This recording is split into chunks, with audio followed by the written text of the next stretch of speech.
Hello, everyone. Welcome to another episode of The Panic Brothers and our series, What Happened, where we discuss, literally, what happened to some of our favorite video game series, movies, and everything in nerd culture. Today, we'll be discussing what happened to the Paper Mario series. Simon, take us away. So Paper Mario is really interesting to me because it's a spin-off Mario series that I think became way bigger than Nintendo thought it would ever become. I'm pretty sure when they started Paper Mario, they just wanted to see how they could refuel the success that was Super Mario RPG back on the SNES. I think they wanted to refuel that, and in doing so, they created Paper Mario, but I don't think they understand how big it would become. So it's a really interesting series to look at because literally the first three games were nothing but just straight, absolute cash profit success. Like, the first one was insanely creative, insanely inventive, really new. It broke really like the ground for what it was to make it a Mario RPG.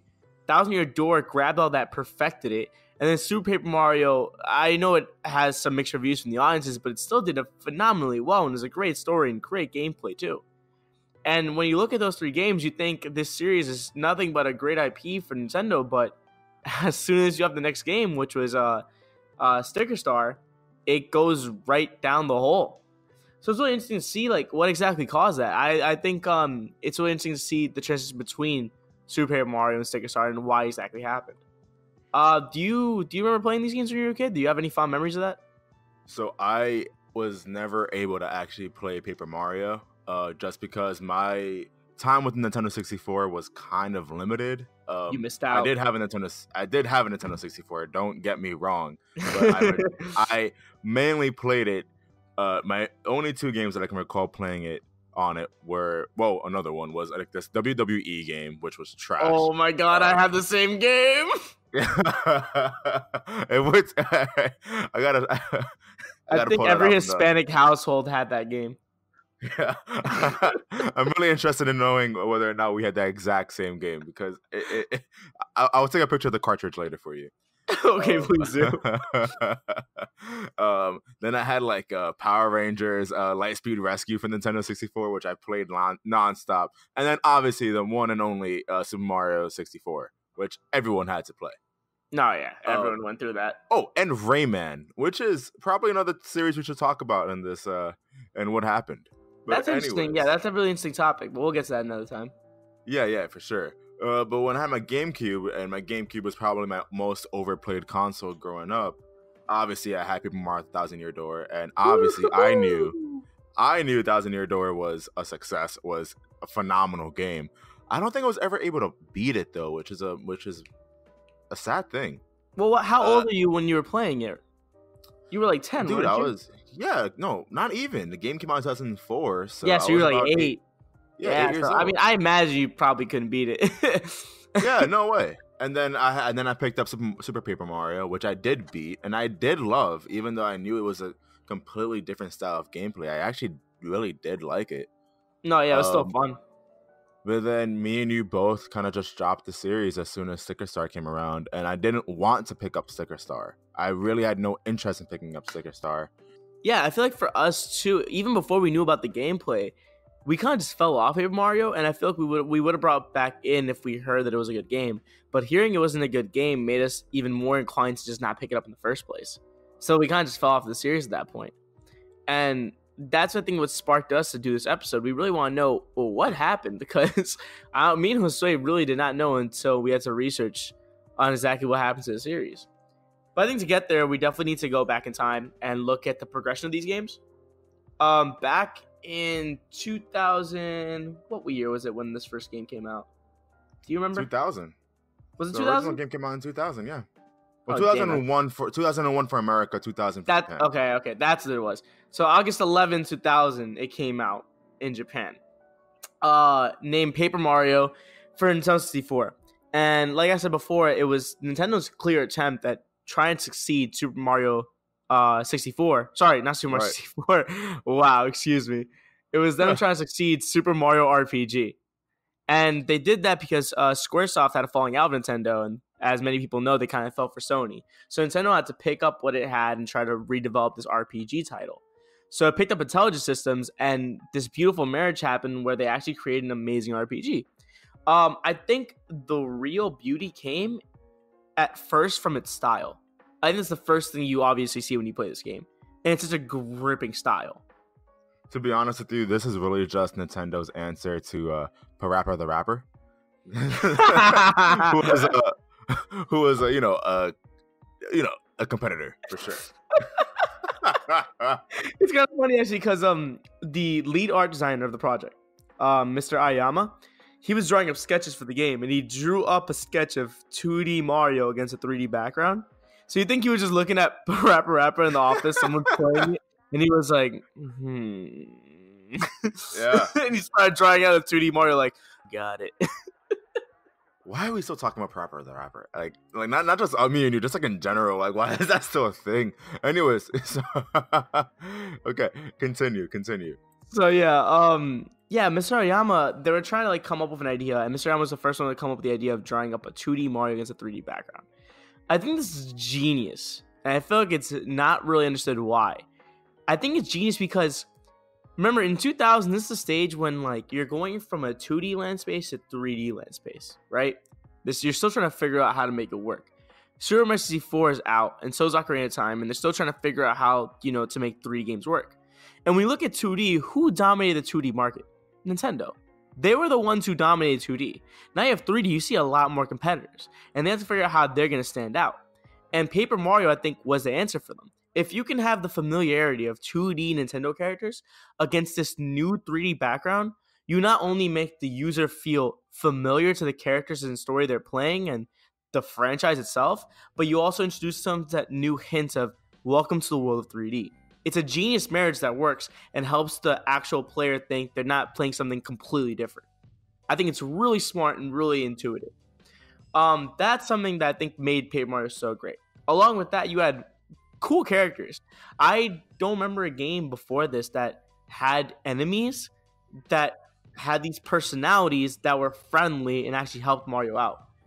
You had characters like Goombario, Cooper, Bombette, Lady Bow. You had all these characters that look and were the species of the villains in the Mario games, but they had a personality that actually make them likable and someone that Mario had on his team to fight Bowser. That was an interesting dynamic because you had new characters' personalities, but at the same time, you had an element of familialism, just like what you had with the 2D landscape. Except with this one, you had familialism. Wow, I keep messing up that word up. You had familiarism with the actual characters that you're playing with, because you know what a Boo is and you know what a Goomba is, but these guys have a little bit more flair to them. That was genius. And the turn-based combat, too, was something heavily inspired by Super Mario RPG, which worked, because every item, every move you made felt like something in the Mario universe. It just worked on every aspect, and they knew that, and I think that's what led them to their inevitable success in Thousand Year Door. And what I feel like will people, especially you, because I know this is your first Paper Mario game, Right. I feel like what really caught people's eye in Thousand Year Door was that it was a Paper Mario game that not only kept being Paper Mario, but it also introduced the concept of silly, weird, funny dialogue, characters, and worlds. You had such funny, weird situations that you never saw in a Mario game before. These never occurred. In Super Mario World, or Super Mario Brothers, or any main platformer title Super Mario series, you didn't have these situations you were put in, like in Thousand Year Door, which made the characters feel so much more alive. I remember playing the game, and Mario himself had to fight this ghastly figure who turned villagers into pigs, and then afterwards, when you find out it was him, he turns Mario into a shadow because he steals Mario's body. So then you as a shadow, as Mario, have to chase after him. That's such a weird, silly concept that you don't see in any other Mario games, which makes Thousand Year Door so much more memorable and so much more fun to play, because it's truly a unique experience. I think you can vouch for the same thing. Yeah, for sure. One thing I would like to comment on is the fact that I always loved and appreciated that this was Nintendo's way to include every single aspect of the Mario universe and put it in one game. Like a lot of the forgotten concepts, a lot of the things that they don't really want to touch on again. For example, in Thousand Year Door, just walking around Petalburg and seeing Piantas, for example, really impressed me. And I know that sounds like maybe something stupid to you, But think about how many games past the Nintendo GameCube era where Pianta showed up. Dude, barely any. Exactly. This was all of Mario's partners throughout these games, or throughout the first 2 games, really. Yeah, it's a huge excuse to make old ideas and relics and characters come to life again. Exactly. In the first Paper Mario game, every single partner was a different enemy that Mario faced throughout his 2D side-scrolling adventures. Paper Mario Thousand Year Door kind of just introduced some kind of new partners like Madame Flurry, who was just a wind spirit, and Vivian, who was a shadow siren. And these aren't really concepts that were introduced in the side-scrolling games, but they were introduced in the Paper Mario series, which kind of gave Paper Mario its own brand new ideas, which kind of solidified it as a new IP for Nintendo that really impressed us. This is a really amazing game. Honestly, you know how you said that Sly Cooper 2 was the game in the series? We both consider that Thousand Year Door was the game. Oh no, it was the one. It knew what it was doing, and it solidified it so well. It made its own universe. It made its own likable characters, its own likable concepts, its own goofy little dilemma. It was dark in some areas. It was clever in some areas. It was light in some areas. It knew how to play the characters and the world so well. It was the magnum opus of the series. And not to say every other game is bad. Don't get me wrong. But this is definitely the game, man. It was so good. Mm-hmm. And like you said, I also want to touch on that you mentioned a great point, that this game created new species of NPCs.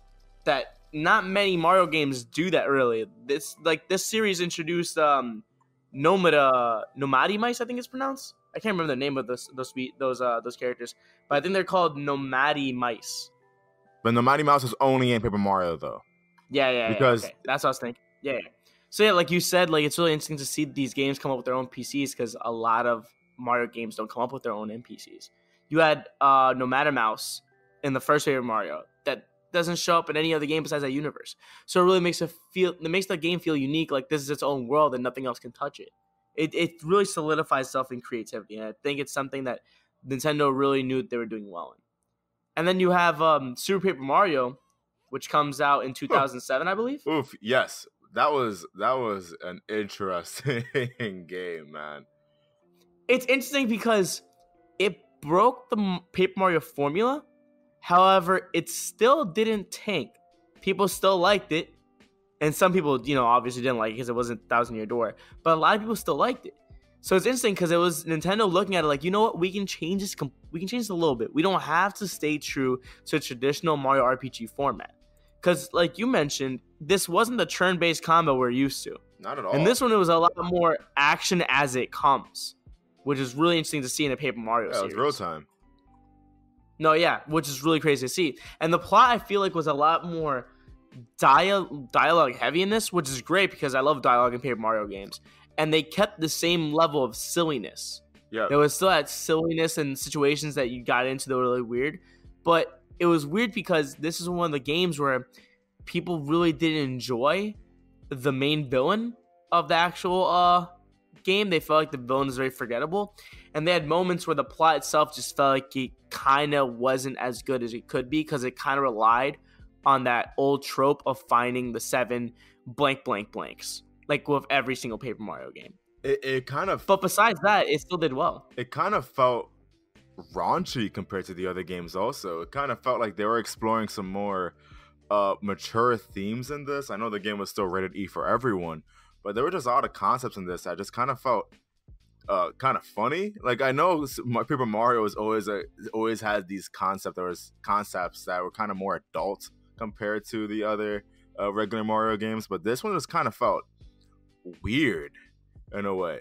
I still liked it. Yeah, there were moments where it felt like they were sliding in adult subhumor, but it still wasn't something that turned off anyone. Like you said, it was still something you can really like. But you can definitely tell they were experimenting with how far they can push the envelope. Because in Thousand Year Door, I don't know if you knew this, but in Thousand Year Door, in Japan, there was a silhouette of a dead body in a house at the first world.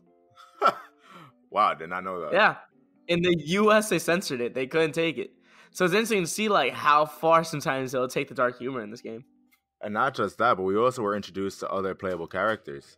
we had Peach, we had Bowser, we had Luigi as characters that we were able to play as, and that never really was a thing in the first two games. I don't recall being able to play That blew my mind as a kid. Mm-hmm. To be fair, Peach was playable in the first game. However, in the first game, she was more of like the gathering intel type inside Bowser's Castle, which is really revolutionary, I want to point out. In the year 2000, Princess Peach being controlled by the user to actually do something pivotal that wasn't just being captured was huge, and I applaud them for that advancement because that was great. Oh, there was Mario Brothers 2. Let's just not forget about that. Wait, what was that? There was Mario Brothers 2. Let's not forget about that. Okay, well, no, we're gonna forget about that. That game was not real. But then besides that too, in this game now, like you said, Super Paper Mario, you really feel like the characters are actually involved now. Peach isn't just gathering intel; you can actually play as her traversing these levels. Same with Luigi and Bowser, and each one had their own drawbacks and their positives, which really progress the story. It's genius because I, as a kid, never thought I'd play as Bowser in a Paper Mario game, and playing as him, I felt so powerful because I can use his fire ability. It's the small things like that that really kept pushing the envelope for Paper Mario, and even though they took a weird direction away from RPG style, they still were pushing things in the right direction, and I felt like Paper Mario was still strong as ever. Because I don't know if you knew this, but Super Paper Mario for the Nintendo Wii sold more copies than any other Paper Mario game. Wow, I didn't. It sold 4 million worldwide. Wow, I did not expect that. And the first two sold less than 2 million. Wow, did not expect that. Yeah, Super Paper Mario blew the roof off these other games.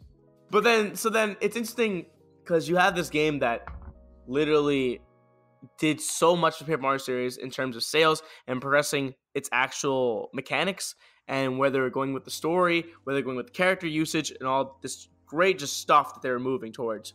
You go from that to this next game. Oh god, Oof. Paper Mario Sticker Star, which came out in 2012 for Nintendo 3DS. Now, like Mino Sway said before, we did not play this game. We had to really look into why this failed. And based on what I've seen, based on gameplay I've seen, and reviews and multiple feedback from the community, it's very clear why this failed. This wasn't a Paper Mario game. It really wasn't. You can argue Super Paper Mario wasn't really a Paper Mario game because it wasn't turn-based, but it still had elements that made it a Paper Mario game. This one truly was not a Paper Mario game. Do you know how this game functioned? It's like trash, yes. Exactly. The way Paper Mario Sticker Star operated was, it would operate like a regular Super Mario Brothers game. So you'd go level to level, going through platforming and all this other stuff, get to world. That is not a Paper Mario game. It's not Paper Mario whatsoever. The gameplay No, that's the original Mario game. That's not what I signed up for. And to comment more further on your point that, Super Mario, well, to comment further on your previous point that Super Paper Mario wasn't like the first two, sure, yeah, it wasn't like the first two, but there were, like you also mentioned, there were just a lot of aspects and a lot of elements to the game that still made it feel like it was still part of the series, especially when it came to the humor and the story elements. And the way that Super Paper Mario treated its character development was very akin to the first two as well. A lot of those elements are missing here. And no, yeah, that's my biggest gripe. It doesn't have that colorful character dialogue silliness. When I play Paper Mario, I want to see things you wouldn't see in a normal in a regular Super Mario game. I want witty humor, clever lines, funny situations, wacky moments, and I didn't get that when I was looking at Sticker Star. All I saw was Paper Mario going through a Super Mario adventure, and that is something no one wants in a Paper Mario series. Not to mention, the characters had little to no dialogue, man. Mm-hmm. There was no personality. There really was no communication, no funny jokes, had none of that. And there was no original NPCs either. They just reused NPCs from New Super Mario Bros., which felt so uninspired and lazy. You can feel they just did nothing but fall from short from what the games before it did. It literally feels like, and I hate to say this because I love Miyamoto, but it feels like Miyamoto just grabbed everything that made these games so great and took them all away in Sticker Star. It's ridiculous. I don't understand why they made this sudden change in movement. And the combat's completely different too, man. It's not turn-based at all. It's sticker-based. And the way it worked was you would collect stickers that range from powers, from like weak stickers to powerful stickers, of course. And the stickers were really easy to find. So you didn't really feel rewarded when you found a powerful sticker. Let alone you didn't even have an experience system. So you didn't even level up. All you did was rely on just powerful stickers you can only use once in a battle. Why would that be fun at all? One can make the argument that this really isn't an RPG without that level up system. Oh God, no! They took the whole RPG element out. Mm-hmm. It was like this new combat that no one understood how it worked or why it would work that way, because it just wasn't fun. Why would I want to just gather weapons that are really easy to find, by the way, like I mentioned before, and just use it once and done, and then move on and find more powerful weapons? There's no reward in that. There's no progression. I don't feel like I'm evolving Mario. I don't feel like I have a successful party with me. It feels everything that isn't Paper Mario, and it's so disappointing. I don't understand why they took the direction. And then you fast forward to Color Splash, and they kept, doing it. They just kept doing this stupid idea of just non-RPG format, which is something we just all want. We want old RPG funny Mario back, and we didn't get that with Color Splash for the Wii U. Ask me how many copies it sold worldwide. How many copies did it sell worldwide, Simon? 186,000. Dude, that's a Mario game. Isn't that so sad? Extremely sad, but I mean, this is Nintendo doing it to themselves as well, and that you're not giving the fans what they wanted. No one, when you ask what a Paper Mario game should have, it's not what Color Splash has. It's not whatsoever. They missed them. It was a step in the right direction, I'd say, compared to Sticker Star, but it still wasn't the first 3 games, and more importantly, the first 2 games, really. And to this day, I know everyone in the fan base is still asking for a game like the first 2 games in the series. We're missing that humor, we're missing the combat, we're missing the experience, we're missing the RPG, because we're kind of lacking. We're in an age right now where we're kind of lacking in Mario RPGs as well, something that was such a humongous staple for Nintendo. Because let's also look at the Paper Mario sister series, Mario and Luigi. They haven't done well either. So then what are we looking forward to when it comes to Mario RPGs? They just seem like they're dying off, and it sucks because Nintendo has a bad habit of always thinking of something new. And it's cool, like the Switch is a great idea for something new. But you don't always have to reinvent the wheel, man. And it feels like with RPGs, they think it's too old and no one's going to want to play them. So they have to keep reinventing it. And that's what I fear the most about Paper Mario. I think Shigeru Miyamoto thinks he can make it work by keep reinventing what it means to have a fun Paper Mario game. And that's not what we want. It's just, we want that traditional RPG fun, that goofiness. It's everything you said. They're not listening to us. And it's bothersome. All I want is just a fun adventure that was Thousand Year Door again. Just give me it. Give me the stupid 7 collectible trope. Give me that whole story again. I don't care. It's still fun to play, man. It's still so much fun to play. And it's wild to think that Paper Mario is such an established property at this point that really you could include Paper Mario as a separate character in Smash Brothers, similar to Link and Young Link and Toon Link, and no one would have a problem with it. Honestly, he's probably more demanded than Dr. Mario, really. And you can have... Oh, no, yeah. I feel like he's definitely more favorited than something as stupid as Dr. Mario. That was a one-and-done series. Exactly, but this wasn't. This is...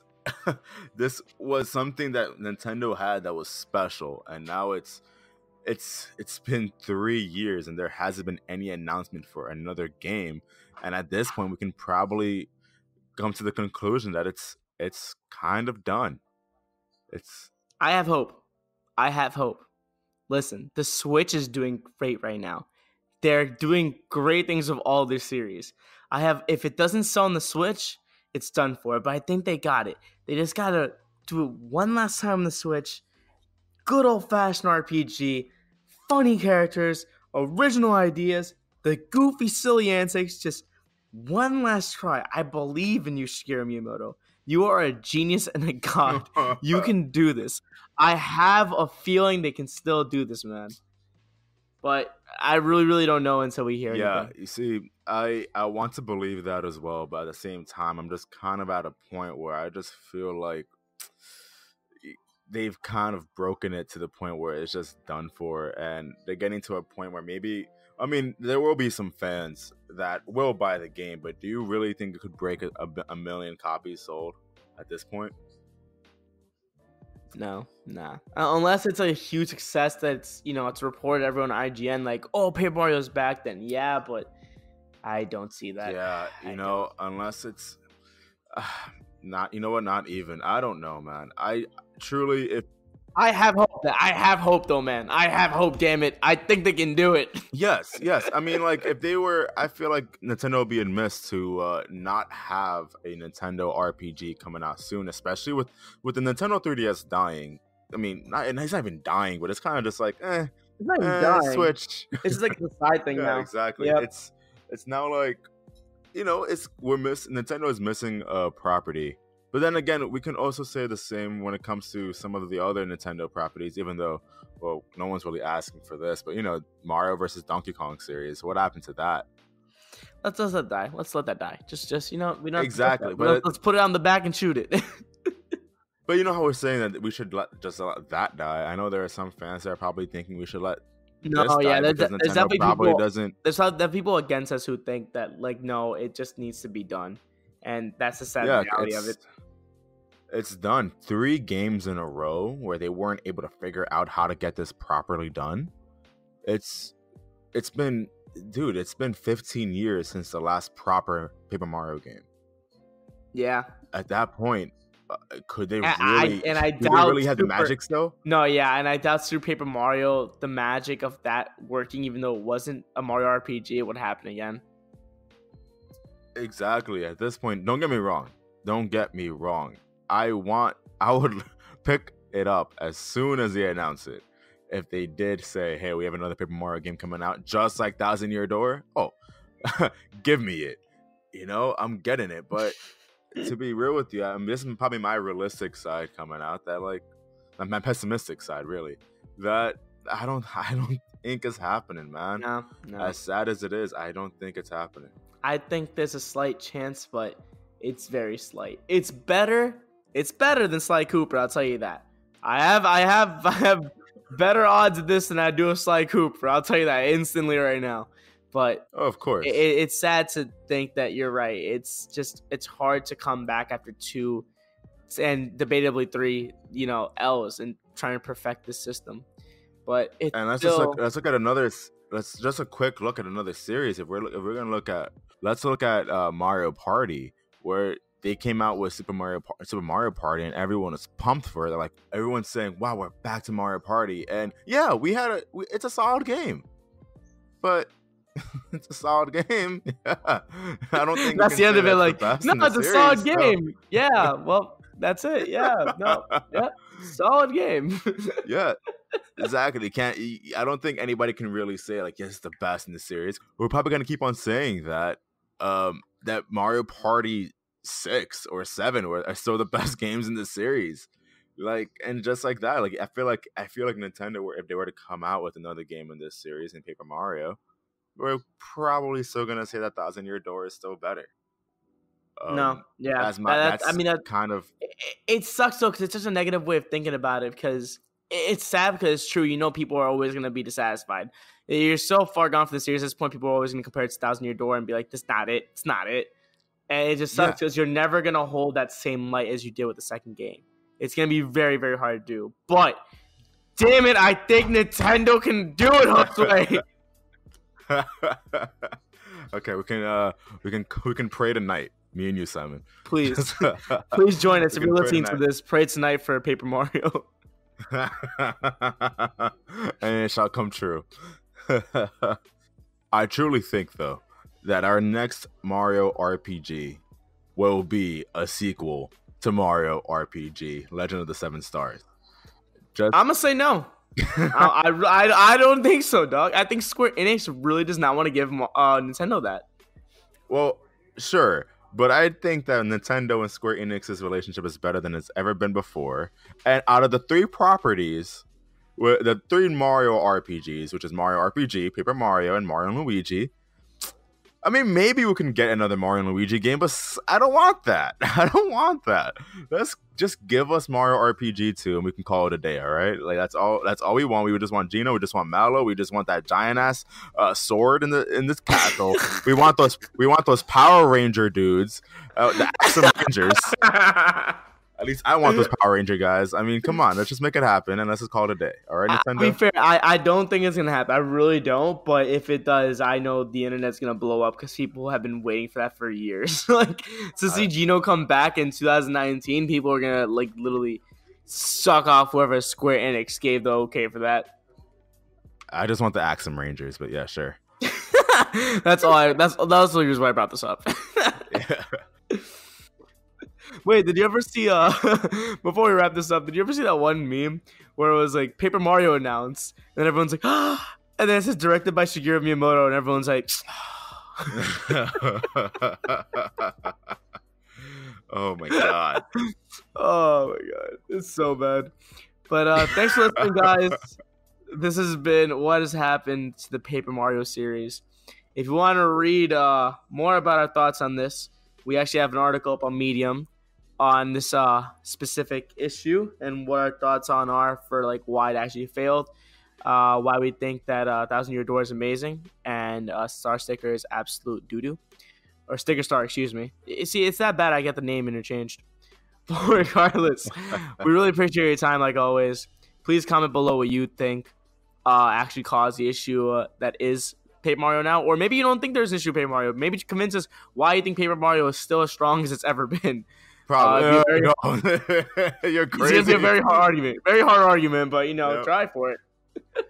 And yeah, thank you for listening. If you like our content, make sure to subscribe and give us a like for you to keep on watching more stuff like this. And yeah, thank you for listening. And as always, take care and we'll see you next time.